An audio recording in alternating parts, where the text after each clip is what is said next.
So welcome everyone to Arctic Summit and to the Canadian Institute for Arctic Security Conference 1 at Arctic Summit.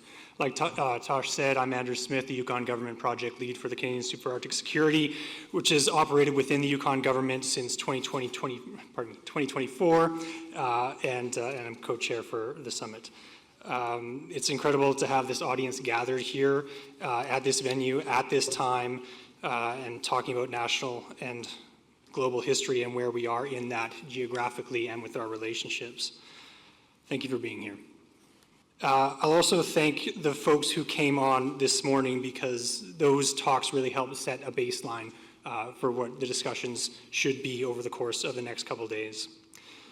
The CIS was established over the course of the last couple of years with the express purpose to build the understanding in governments, businesses, and the public on Arctic security issues.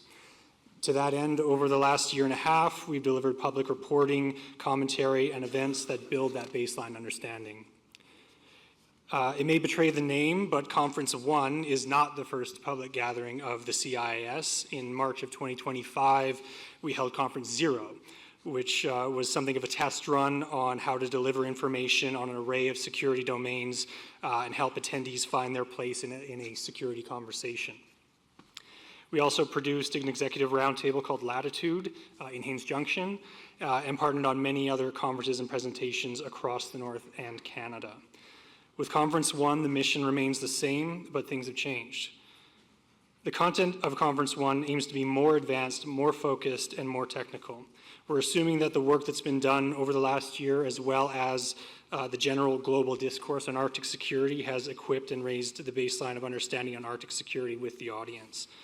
It's been a challenging time for the North, and we're here to empower and support Northern people to be part of Canada's sovereign Arctic. The prevailing academic consensus, and as the General said this morning, is that as long as established Western alliances hold, the risk of dramatic confrontation in the region is low. However, the below threshold and gray zone threats to institutions, societies, and people remain viable paths to be exploited.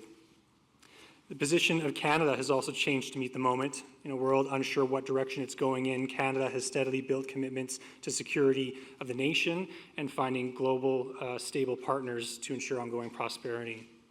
This is the context we're in today and what Conference 1 will explore. From creating certainty in business that benefits Canadians to projecting Canadian values of safety and security locally and globally. What I hope you gain from this week is an understanding of what we're up against and, importantly, who you need to connect with to achieve common security goals.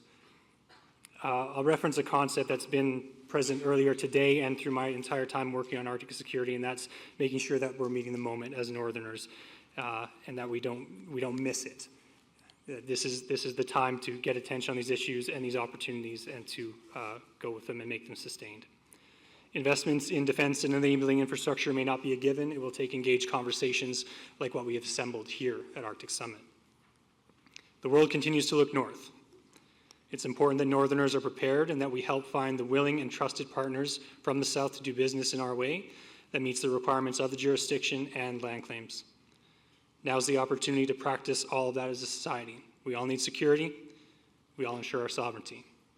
Ladies and gentlemen, Conference 1. I've got a couple of changes on the agenda. We'll get to that. But 5 sessions for this afternoon. And to start, the first presentation is a look at a task and location that most Canadians will never have the privilege to see. The 1st Canadian Rangers Patrol Group are commonly known as the eyes and ears of the Arctic. They are so much more. They are strong community members, eager volunteers, and skilled individuals that maintain meaningful presence across our North. It's not just their own backyards, but not just in their own backyards, but through deployment to the furthest reaches of the Canadian Arctic. In the summer of 2025, a selection of CRPG members set out across Ellesmere Island. What you're about to see captures a single ranger's experience, but they also reflect the broader spirit of 1st CRPG, a network of Northerners whose strength comes from deep connection to land, people, and community.